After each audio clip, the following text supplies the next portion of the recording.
পাল্টা হামলা থেকে প্রতিশোধের লড়াইয়ে প্রবেশ করেছে ইসরায়েলের বিরুদ্ধে ইরানের যুদ্ধ।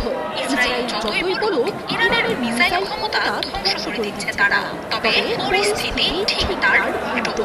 ইরান এখনো তার সক্ষমতার 30% ব্যবহার করেনি। ইসরায়েলকে অর্ধেক ধ্বংস করে ফেলা ইরান খুব শিগগিরই নতুন মিসাইল বিশ্বের সামনে আনতে চলেছে বলেও বার্তা দিয়েছে ইসলামী বিপ্লবের দেশটি। ইরান ইসরায়েল যুদ্ধ মাত্র এক সপ্তাহ পার করেছে, তাতেই গলা ছেড়ে আকুতি জানাতে শুরু করেছেন বেনিয়ামিন নেতানিয়াহু। সাইরেন বাজছে ইসরায়েলের সব প্রান্তে, ক্ষেপণাস্ত্রের আঘাতে আগুন জ্বলছে স্থানে স্থানে, শোনা যাচ্ছে ভয়ঙ্কর সব বিস্ফোরণের শব্দ। ইসরায়েলের সামরিক ক্ষয়ক্ষতির তালিকা